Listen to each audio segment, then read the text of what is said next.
9월 4일 새사랑교회 수요 공부를 시작하겠습니다. 오늘은 지난주에 이어서 그 14장, 출애굽기 14장 1절에서 2절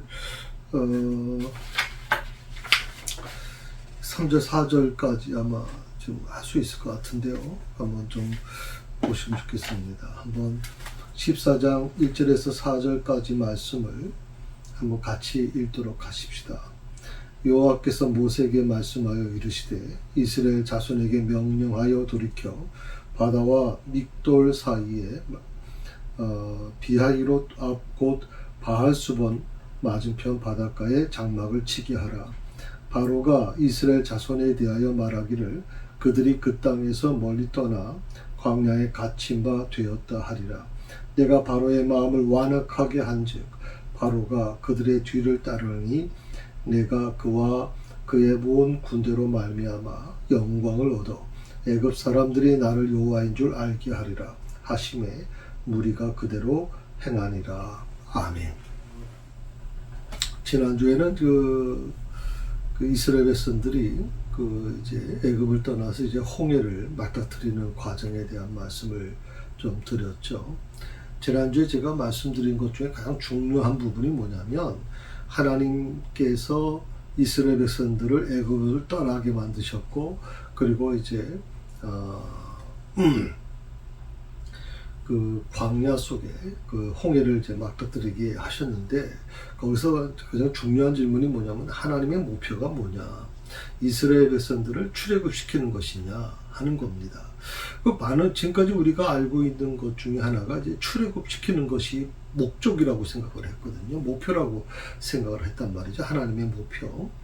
그런데 하나님의 목표가 이스라엘의 출애굽이 아니라고 하는 게 오늘 말씀을 통해 나타난단 말이죠. 하나님께서 뭐라고 그러셨어요? 오늘 4절의 말씀을 보게 되면 내가 그와 그의 온 군대로 말미암아 영광을 얻어 애굽 사람들이 나를 여호와인 줄 알게 하리라 하는 말씀을 지금 하신단 말이죠. 그러니까 하나님께서 이 이스라엘 백성들을 출애굽 시킨 이유가 뭐냐?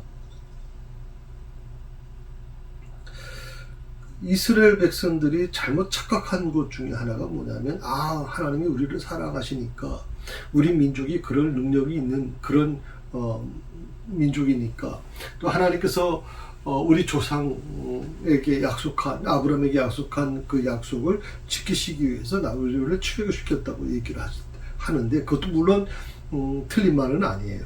맞는 말인데 다만 여기 말씀 속에서 출애굽의 가장 중요한 하나님께서 세우신 목표가 뭐냐?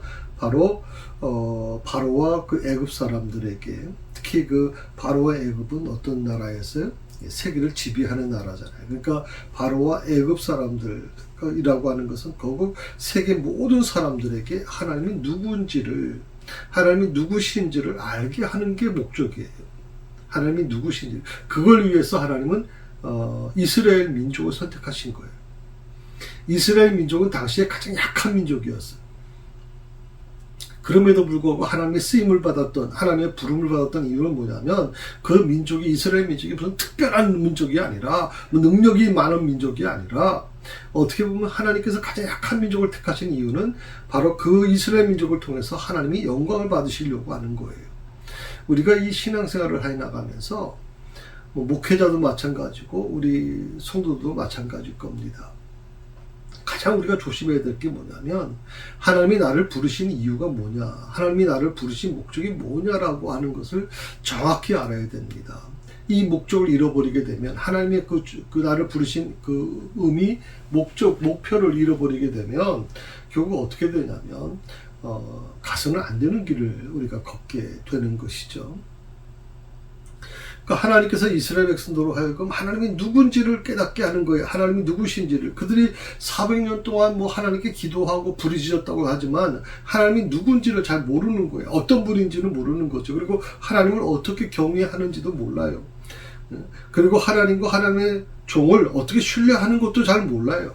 이것을 가르쳐 주시는 것이 바로 이 출애굽의 의미였다라고 오늘 말씀을 지난주에 드렸습니다.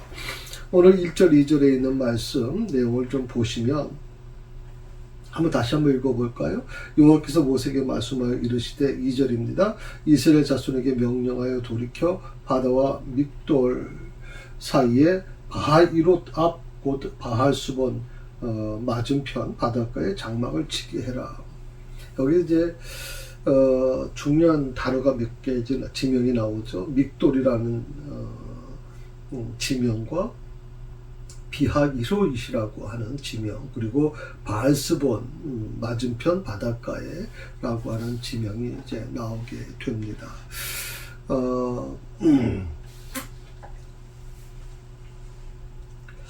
그러니까 하나님께서 이스라엘을 제가 늘 얘기지만 세 가지 길이 있다 그랬잖아요. 예, 이스라엘 백성들이 가나안 땅 가는 길은 세 가지 길이 있다. 하나는 우리가 지금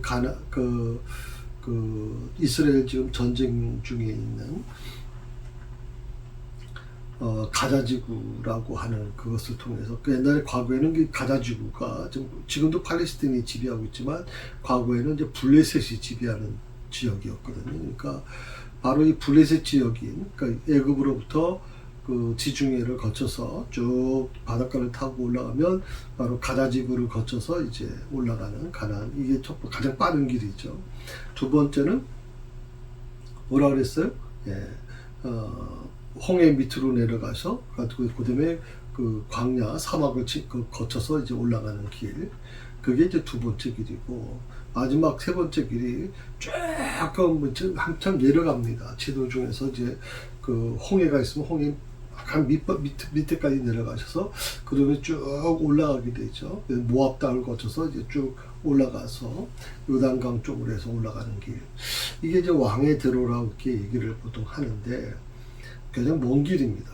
가장 먼 길을 하나님은 이스라엘 백성들에게 허락하셨다는 거거든요.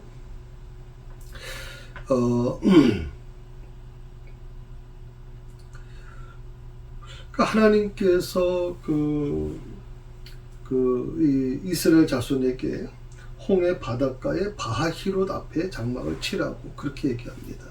여러분 지도를 제가 좀 보여드리도록 할게요.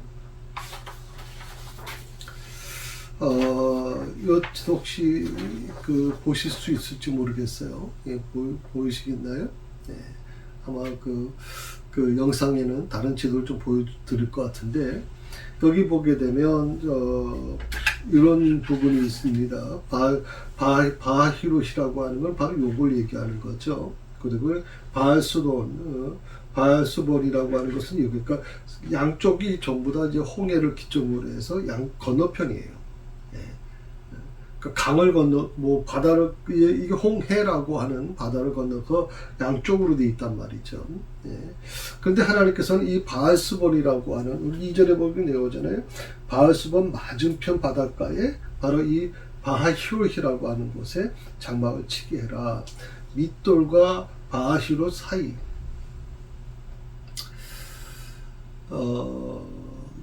이 부분이 좀 아주 애매합니다. 조금 이따 다시 한번 설명을 드리겠습니다만은,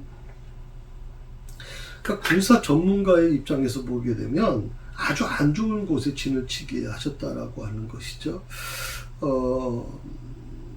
사실 어떻게 보면 이미 이스라엘 백성들이 여기 그 바알스본이라고 하는 에담을 거쳐서 바알스본까지 내려갔었거든요. 홍해 건너편이란 말이죠. 여기까지 내려갔으면 여기는 애굽의 땅이 아니라 다른 땅이죠. 여기는 지금 시나이 반도 쪽에 있어서. 근데 여기까지 내려간 이스라엘 백성들을 하나님은 다시 돌이킨단 말이에요. 돌려요. 그래서 이 도쳐서라고 하는 말이 나오는데,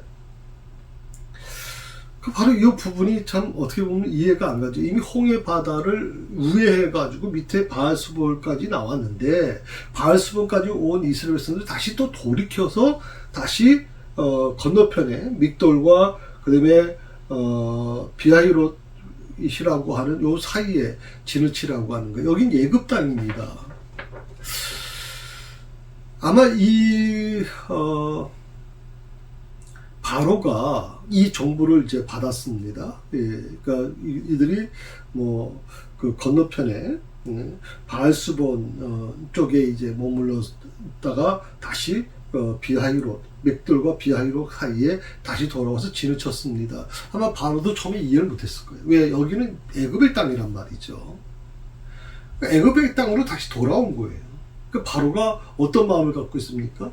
예, 지금 저들을 공격을 하게 되면 앞에는 홍해가 있고 뒤에는 자기들이 쫓아오니까 도망갈 틈이 없다라고 생각을 하고 아마 이 싸움에서는 우리가 유리하다고 생각하고 아마 공격을 했을 거라고 생각을 합니다. 그래서 군사 전문가 입장에서도 여기는 가장 안 좋은 곳이다.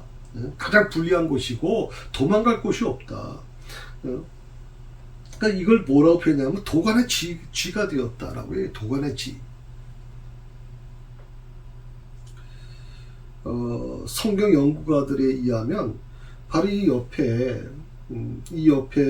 쪽에는 어떻게 얘기를 하냐면 이제 모래산이 있었다고 얘기를 해요. 그러니까 애국 군대가 그들을 뒤에서 덮치면 이스라엘 백성들은 꼼짝없이 죽음을 당할 수밖에 없었다. 그러니까 그야말로 완전히 사면초가다. 그렇게 그 전문가들은 이제 얘기를 합니다.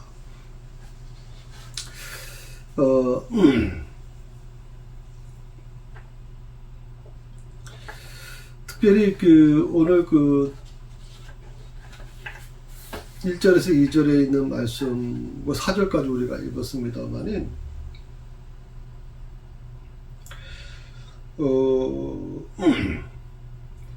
그러니까 이스라엘 백성들이 지금, 가야 되는 과정, 어떻게 보면 이스라엘 진영과 야영하는 것에 관해서는 아무런 주저나 불만이 없도록 모세는 하나님으로부터 미리 다음과 같은 지시를 받았어요.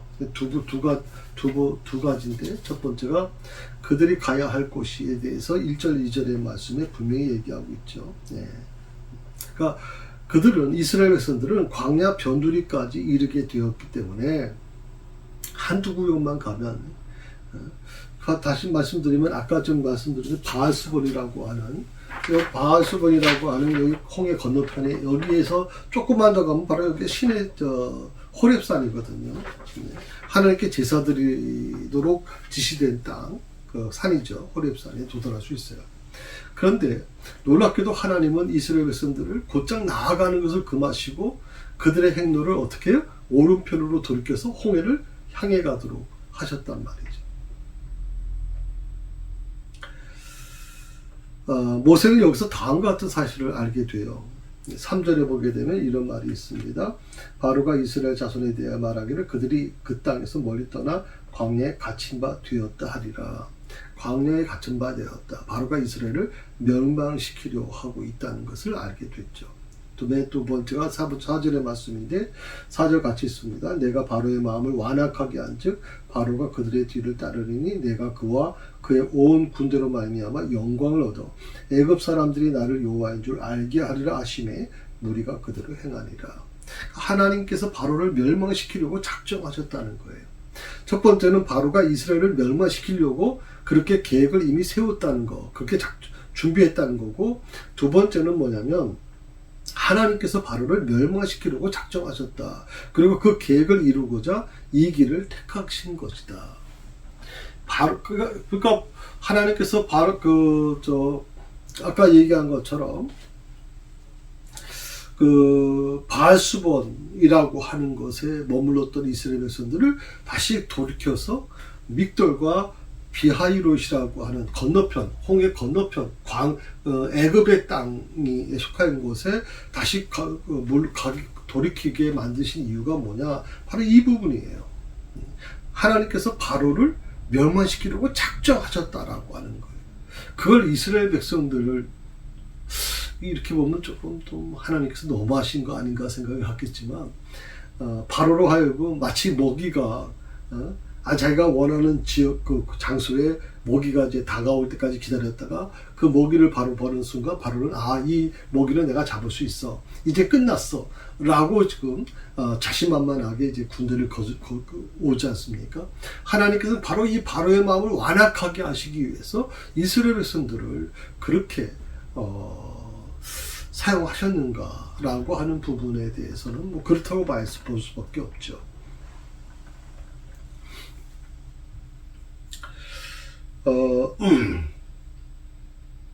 바로가요, 이스라엘을 추격함으로 인해서 자기 자신의 그 복수심을 만족시키려고 했던 것 같아요. 특히 그 아들을, 장자를 잃어버리지 않았습니까? 그 장자라고 하면 거의 세자인데, 태자를 잃어버린 거죠. 이 부분에 대해서 아마 바로가 아마 신하들 중에 저는 다 지지했을 거라고 생각하지는 않습니다. 왜냐하면 하도 이스라엘 백성들이 믿는 하나님으로부터 엄청난 고난을 겪었기 때문에 신하들 중에 반대하는 사람도 있겠지만 이 바로의 말을 거역할 수 없었던 이유가 뭐냐면 바로는 복수심에 지금 눈이 멀었어요. 복수심. 아들이 죽은 거에 대한 아주 그냥 분노가 그의 마음을 강하게 만들어서 사리 분별을 하지 못하게 만들었다 생각을 해요. 그래서 이걸 완악하게 했다라고 하는 얘기하지만 이 완악하게 했다는 것은 하나님이 의도적으로 그 마음을 완고하게, 그 바로는 그런 마음이 없었는데 하나님께서 그렇게 만드셨다면 하나님은 선하신 하나님이 아니죠. 하나님께서 그 바로를 대하시는 이 완악했다고 하는 뜻은 바로가 스스로 그 마음속에 분노에 조절을 못했다는 거예요.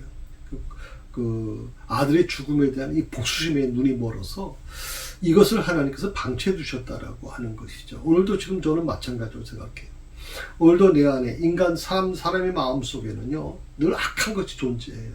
탐욕과 그리고 상대방을 눌러서라도 상대방을 어떻게 보면 상대방의 그 아픔을 주더라도 내가 얻고 싶은 걸 얻고 싶어 하는 마음이 존재하고 있단 말이죠. 이것이 바로 어떻게 보면 굉장히 중요한 부분인데,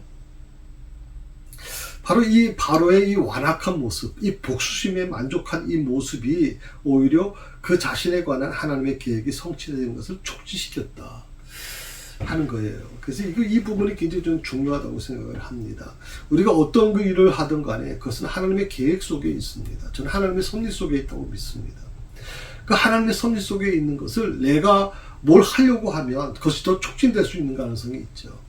오히려 좋은 의미보다는 더 안 좋은 의미가 더 많겠다고 생각이 듭니다.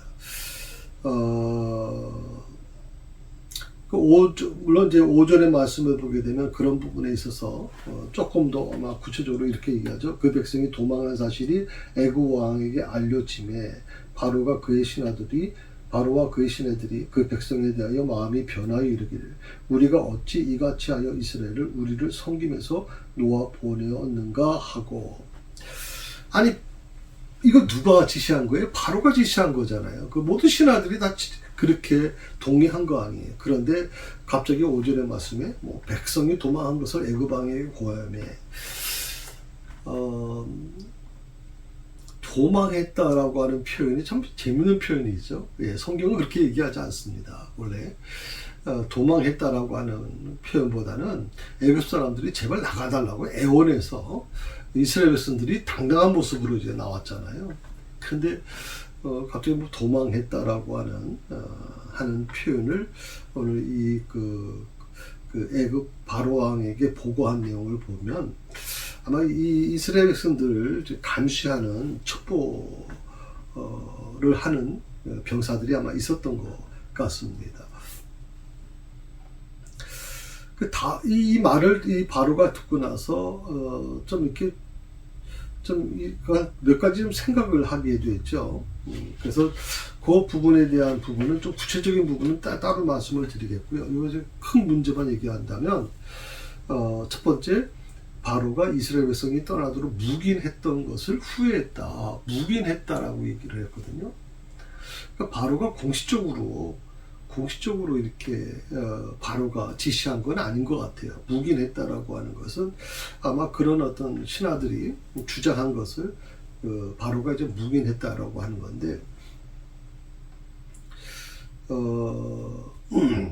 또 그와 그의 신하들이 자신들이 행한 일에 대해서 스스로 화를 냈다. 그래서 그 화를 낸 게 뭐냐면 우리가 어찌 이같이 하여 보내었는가라고 그렇게 말씀에 이제 기록되어 있습니다. 그러니까 이게 아마 첫 번째 부분이라고 저는 생각을 합니다.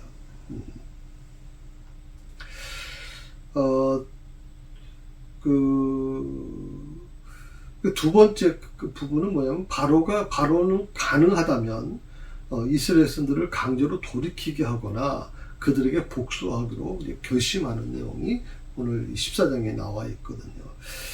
그것을 위해서 이제 이 바로가 이제 군대를 소집하고 그 모든 병거와 마병을 출동시켰다라고 하는 게 17절, 18절에 나오는 말씀이거든요. 그래서 이 바로가 원했던 건 다시 노예로 이스라엘 백성들을 삼을 수 있을 것이라고 이제 확신했던 거로 생각을 합니다. 이 부분에 대해서는 제가 이제 17절 가서 이제 조금 더 설명을 좀 드리도록 하겠습니다.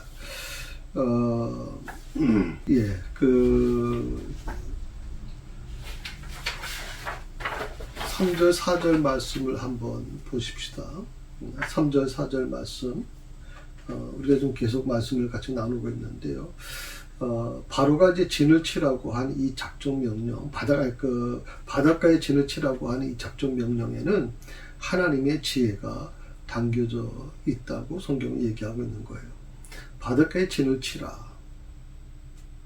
조금 전에 제가 말씀을 드린 것처럼 하나님이 이스라엘 백성들을 통해서 하나님이 바로를 움직이시려고 하셨고, 바로를 움직이려고 하면 바로의 마음을 완악하게 만들어서 바로가 어떻게 보면 이 분노에 의해서 이제 눈을 가리게 되는 거죠. 사리분별을 하지 못하게 만드는 거예요.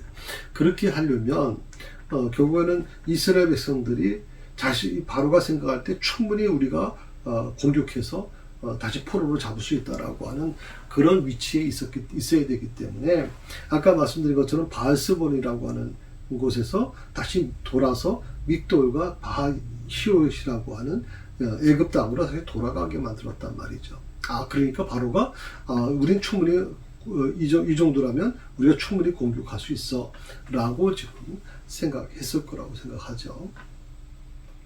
그런데 여기에서 이 바닷가에 진을 치라고 하는 이 부분이 바로가 공격할 수 있는 아주 빌미를 제공한 건 사실이고, 또 이스라엘 백성들에게 있어서는 굉장히 이건 도저히 피할 수 없는 그 군사작전 전문가의 얘기에 들어보면 이건 아주 최악의 선택이었다고 얘기를 한단 말이죠. 그러면 왜 하나님께서 최악의 선택을 할 수밖에 없는 그 위치에 이스라엘 백성들을 두셨을까 하는 거거든요.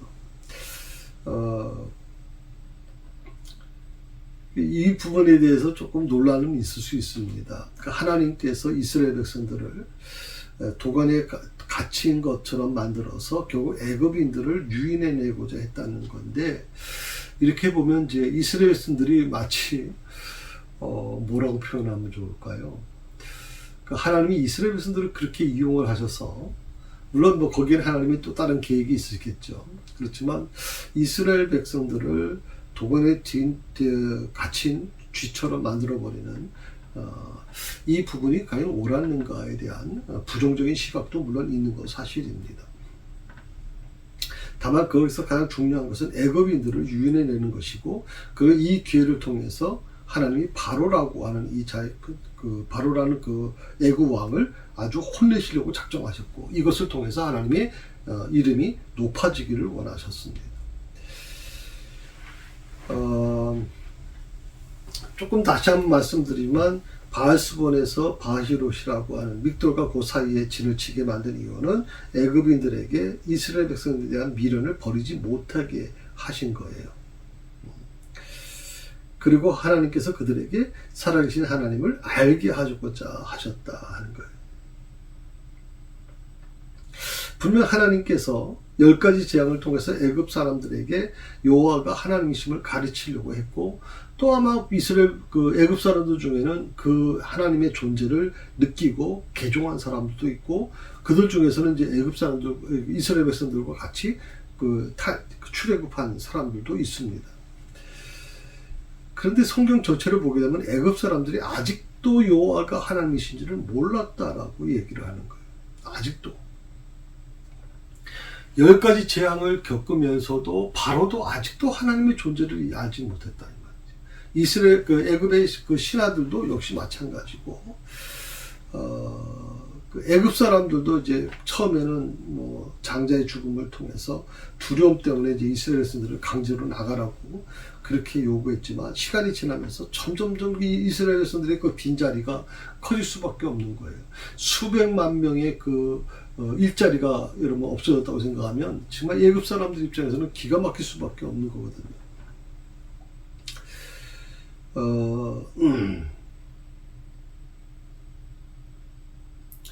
애굽 사람들이 10가지 재앙을 만나면서 한 2가지 정도 아마 그런 깨달음은 있었을 거라 생각해요. 왜냐하면 하나님은 기도를 들으시는 분임을 알게 되었을 거죠. 하나님은 기도를 들으시는 분이다. 그러니까 이스라엘 백성들이 모세가 기도할 때 하나님이 그 기도를 들어주셨다라고 하는 이 10가지 재앙을 통해서 그 정도는 아마 애굽 사람들이 알고는 있었을 거라고 생각하고요. 또 애굽 사람들은 그 10가지 재앙을 만나면서 불순종하는 자를 죽음으로 심판하시는 분임을 알게 되었을 겁니다. 불순종한 자. 바로가 계속 불순종하면 불순종할수록 계속 10가지 재앙이 늘어났죠. 아마 불순종하지 않고 바로가 순종했다면 한 3가지 재앙, 2가지, 세 번째, 4번째 재앙에서 끝날 수 있는 것을 10번째 재앙까지 오게 된 이유는 뭐냐면 결국 불순종했기 때문에 그렇거든요. 불순종했기 때문에 결국 죽음으로 심판하셨다. 그게 장자의 죽음을 얘기하는 거죠. 자, 이 2가지 부분, 10가지 재앙을 통해서 이스라엘 백성들이 느끼는 건 하나님은 기도를 들으시는 분임을 알게 되고, 불순종하는 자를 죽음으로 심판하시는 분임을 알게 됐는데, 그런데 이스라엘 백성들이 떠나고 나서 다시 이제 애굽이 평안해졌잖아요. 물론 장자의 죽음 때문에 막 굉장히 슬픔과 통곡이 있었지만 그것이 이제 끝나고 나니까 다시 이제 애굽 땅이 평안해졌단 말이에요. 그러니까 애굽 사람들이 다시 하나님을 잊어버리게 됐다라고 하는 거예요. 애굽 사람들이 다시 하나님을 잊어버렸다. 그리고 하나님을 잊어버리니까 어떻게 돼요? 이스라엘 백성들을 보낸 것을 후회하기 시작하는 거예요. 바로부터 신하들까지, 그리고 애굽 사람들조차도 후회하기 시작한 거예요.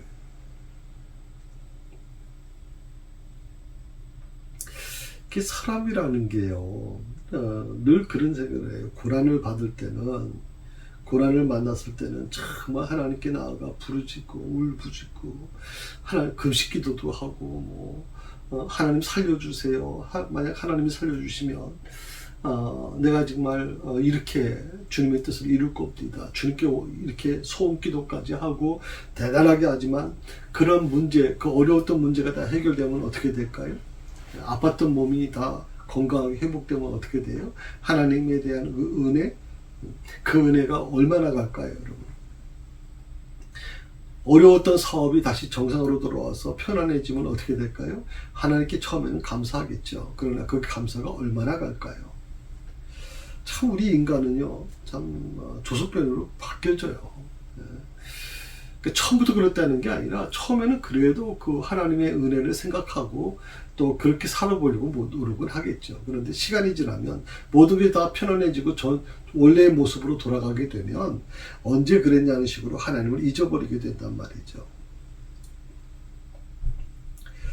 그러니까 하나님께서 바로 이렇게 하나님의 은혜를 잊어버린, 또 하나님의 하나님의 어떤 분이시는가를 잊어버린 그 애굽 사람들에게 다시 한번 확실하게 여호와가 하나님이심을 알게 하시는 거예요. 그게 바로 오늘 이 사건이에요. 그걸 위해서 이스라엘 백성들이 지금 쓰임을 받고 있는 겁니다. 물론 이스라엘 백성들에게는 굉장히 위험한 일이고 겨우 애굽 땅을 벗어났는데 또다시 애굽 땅으로 돌아가는 것에 대해서 굉장히 혼란스러울 수 있었을 거예요. 여러분 이 부분에 대해서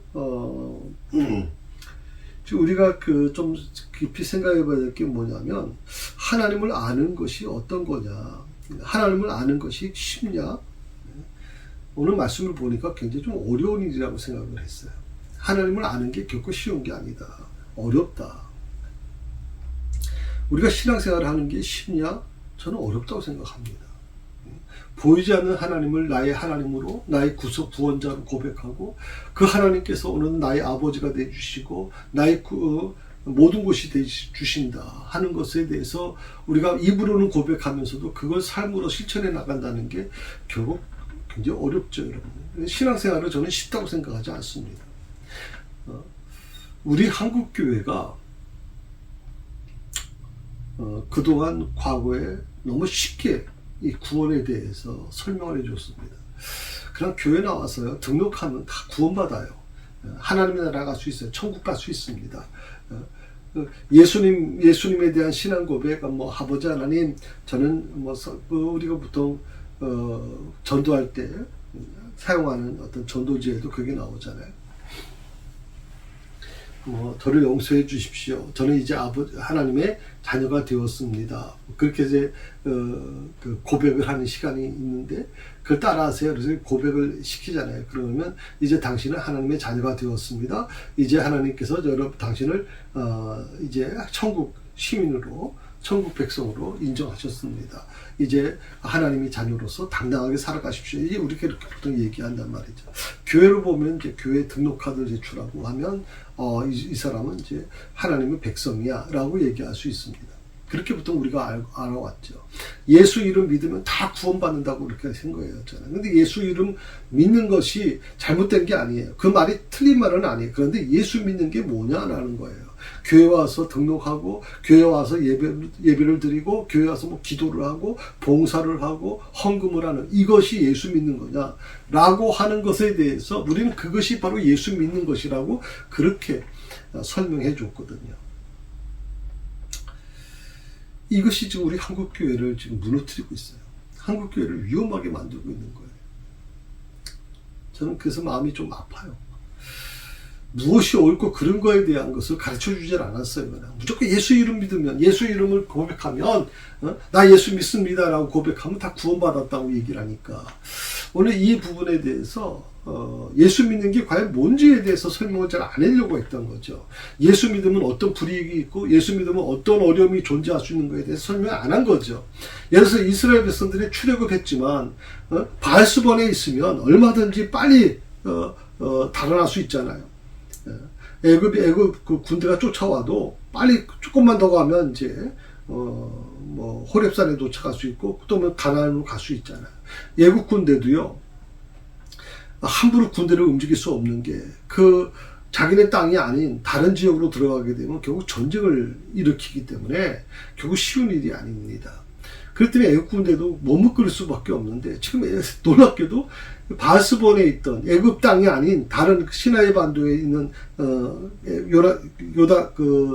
홍해 바로 건너편에 있던 이 바알스본에 있던 이 이스라엘 백성들을 다시 돌이켜서 애굽 땅으로 돌이킨단 말이에요. 돌아가게 만든단 말이죠. 그것도 앞에는 바다가 가로막고 있고, 옆에는 또 모래산이 있고, 뒤에 바로 군대가 쫓아오면 그야말로 도관의 지휘가 된 것처럼 만들어 놓으셨단 말이죠.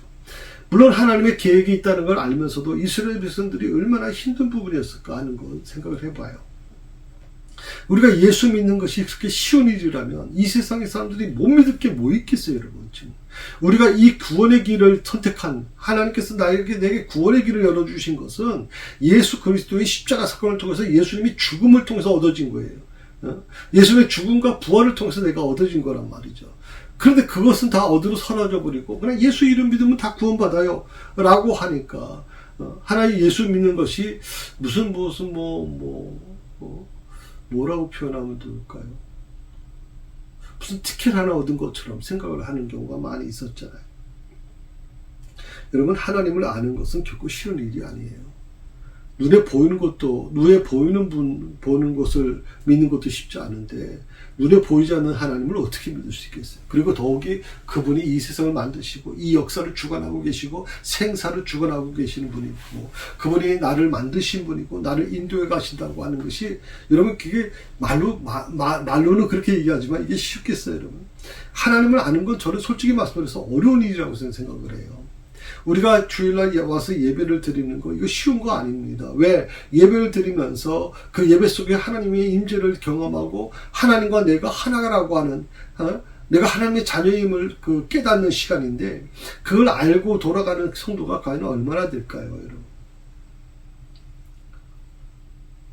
하나님과 깊은 인격적인 관계를 맺는 것은 저는 분명히 어려운 일이라고 저는 생각을 합니다. 그래서 저는 한국교회가 목회자들이 이제 이걸 가르쳐야 된다고 생각해요. 신앙생활 하는 게 쉬운 게 아니에요. 어렵습니다. 하나님을 만나는 거 어렵습니다. 그렇지만 그 하나님을 만나는 것이 얼마나 귀한 건지 모릅니다. 그게 가장 큰 소망이고 당신의 생명을, 당신의 영혼을 책임질 수 있는 것이기 때문입니다. 라고 가르쳐야 되는 것이죠. 그래서 하나님은 어떤 희생을 치르더라도 반복적으로 하나님이 누구신지를 알게 하고자 하시는 거거든요. 반복적으로 하나님이 누구신. 10번째 재앙까지 하나님이 누구신지를 계속 알게 하셨는데도 불구하고 10번째 재앙을 경험하면서도 애굽 사람들이 이 하나님의 존재를 또다시 잊어버렸다는 것이거든요. 그러니까 하나님은 어떤 희생을 치르더라도 반복적으로 하나님이 누구신지를 알게 하시는 거다. 그건 애굽 사람들에 대한 부분만이 아니라 이 믹돌과 바히로 사이에 진을 친 이스라엘 백성들에게도 역시 하나님이 누구신지를 알게 하시려고 하는 거예요. 하나님이 누구신지를. 여호와가 하나님이시라는 것을 알아야만 영생을 얻을 수 있거든요.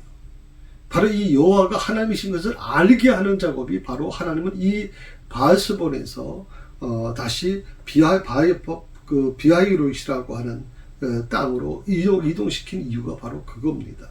여호와가 하나님이시라는 것을 알게 하는 것. 근데 이 과정은요, 이스라엘 백성들도 굉장히 힘든 시간을 보냈잖아요. 여호와가 하나님이신 것을 알게 하기 위해서 하나님은 40년 동안을 애굽 광야에서 시나이 반도에서 계속 이들을 돌려요. 때로는 물이 없어 기가를 느끼게 만들고, 어떨 때는 배고파서 막 절절매게 만들고, 어떨 때는 전쟁을 통해서, 어떨 때는 정말 그 힘든 과정을 통해서 이스라엘 백성들을 계속 훈련시켜 나가요. 그 훈련시킨 중심이 뭐냐면 여호와가 하나님이시라는 것을 알게 하는 거예요. 여호와가 하나님이신 것을 알게 하는 것은 이스라엘 백성만이 아니라 애굽 사람들에 대해서도 마찬가지였어요. 애굽 사람들도 그걸 알기 원했고 그들이 섬기던 신을 버리고 하나님을 섬기길 원했어요. 그래서 하나님은 그런 기회를 주셨거든요. 그럼에도 불구하고 10가지 재앙에도 금방 또 잊어버리고,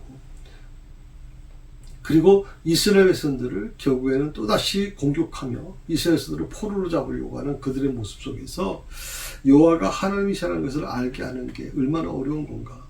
여호와가 하나님이신 것을 알아야 영생을 얻는 거예요. 영생을 얻는 거예요. 우리가 예배를 드리는 것만이 영생을 얻는 게 아니에요, 여러분. 기도를 열심히 한다고 영생을 얻는 게 아니에요, 여러분. 입으로 뭐 예수님은 나의 구원자십니다라고 고백한다고 꼭 이게 영생을 얻는 게 아니에요. 왜? 요즘에는 뭐 예수는 나의 구원자입니다라고 얘기하는 게 어렵지 않잖아요. 이거는 2000년 전에 로마 시대에 핍박이 극심할 때 예수 믿는다는 말을 꺼내자마자 뭐 고발당해서 죽음을 당해야 되는 아주 위기 상황 속에서 이루어지는 거예요, 여러분. 근데 이 대한민국 땅에서 예수 믿는다는 때문에 피해 입는 사람이 얼마나 돼 있어요. 물론 뭐 손해를 볼 수는 있겠지만 그렇다고 해서 우리가 뭐 크게 경제적인 손해를 보거나 아니면 또 뭐 여러 가지 환경적으로 굉장히 불이익을 당하는 일은 거의 없다시피 하잖아요. 예수 믿는다는 이유 때문에 뭐 정부에서 뭐 핍박을 하거나 그러지도 않잖아요, 여러분. 우리가 무슨 예배를 드린다는 것 때문에 지역 주민들이 무슨 고발을 해가지고 우리가 뭐 감옥에 가고 핍박을 받는 거 아니잖아요. 요즘엔 그런 거 없어요. 성경책 끼고 다닌다고 누가 뭐라 하는데 오히려 성경책 요새 안 끼고 다니는 게 좀 그래요. PPT로 요새는 다 영상으로 하다 보니까 성경책을 다 안 갖고 다니세요. 그런데 사실 저는 성경책을 좀 갖고 다니셨으면 좋겠어요. 물론 가방에 넣고 다니시는 분도 계시겠지만 주일날이면 저 가족은 교회를 가는구나, 예배 드리러 가는구나 라고 하는 게 좀 믿지 않는 사람들이나 또 가난한 교인들이 좀 느꼈으면 좋겠다 생각을 하거든요. 근데 우리가 이제 언제부터인가 성경책을 거의 안 갖고 다니죠. 그러니까 그런 부분에서 저도 이제 목사지만, 예배를 인도하는 목사지만 좀 혼란스러울 때가 있어요. 이렇게 하는 게 옳은 건지. 그래서 가급적이면 좀 원래 찬송가 같은 경우에도 뭐 우리가 이제 찬송가 말고도 부르니까 찬송가 같은 경우에는 가급적이면 이제 PPT를 띄우지 않는 걸로 좀 처음엔 그렇게 했는데 또 찬송가가 좀 안 보이시는, 눈이 안 좋으셔서 안 보이시는 분도 계시고 그래서 어쩔 수 없이 우리가 이 PPT를 사용을 합니다만은 하여튼 여러분들 좀 주일날 교회 오실 때 가급적이면 성경책을 좀 끼고 오시면 좋지 않겠나. 그리고 주일날 하루만이라도 좀 옷을 단정하게 입고 오시면 좋지 않겠나 생각을 좀 해봅니다. 하나님은 이스라엘 사람들뿐 아니라 애굽 사람들 전체가 하나님을 알기를 원했거든요. 제가 조금 전에 말씀드린 것처럼 하나님은 이스라엘 백성들만 아는 걸 원치 않으셨어요. 애굽 사람들도 알기를 원했어요.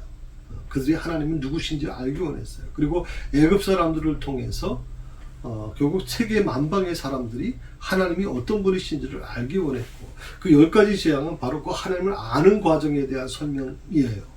그래서 그 재앙이 그럼 하나님께서 그럼 마음에 안 든다고 그렇게 재앙을 함부로 하신 게 아니라 그걸 통해서 애굽 사람들이 주님께 돌아오길 바랬고, 그걸 통해서 애굽 사람들의 변화를 보고 주변에 있는 사람들, 주변의 다른 민족들이 다 하나님이 누구신지를 알기 원하셨던 거죠. 그리고 그들에게 영생을 얻기를 원하셨다라는 겁니다. 하나님은 애굽인 사람들뿐만 아니라 전 세계가 하나님을 알길 원하고 또 영생을 얻기 원하신다는 거, 여러분 그것을 꼭 기억하시면 좋겠습니다. 오늘 좀 이 정도로 좀 말씀을 좀 드리겠습니다. 그래서 다음 주에는 이제 5절부터 말씀을 좀 드리겠고요. 가급적이면 좀 여러분들이 좀 속도감이 있게 말씀을 좀 드리고 싶습니다. 기도하십시다. 하나님 감사합니다. 오늘도 주신 말씀을 깊이 묵상하며 하나님께서 원하시는 게 뭔지, 하나님께서 이스라엘 백성들에게 원하셨던 게 무엇인지, 하나님께서 바로와 애굽 사람들에게 원하셨던 게 뭔지를 다시 한번 이 시간 묵상하며 돌아봤습니다. 하나님이 이스라엘 백성들에게 또 애굽 사람들에게 원했던 것, 여호와가 하나님이신 것을 저들이 알기를 원하셨던 것이죠. 그 사실을 저들이 믿기를 원했고 그것을 받아들이기를 원했죠. 그런데 결국 그것을 받아들이지 않음으로 인해서 결국 바로와 애굽의 모든 사람들이 결국에는 하나님의 버림을 받게 됐고, 또 이 땅에서, 이 세상에서 결국 사라지는 그런 불운을 겪게 됩니다. 아버지 하나님께서 오늘도 저희를 선택하신 이유가 저희는 있다고 믿습니다. 항상 여호와가 하나님이신 것을 알게 하는 그런 일을 위해서 우리를 부르셨으니 우리의 삶이 온전히 주님의 영광을 위한 삶이 될 수 있도록 주여 인도해 주옵소서. 감사하며 예수님의 이름으로 기도드립니다.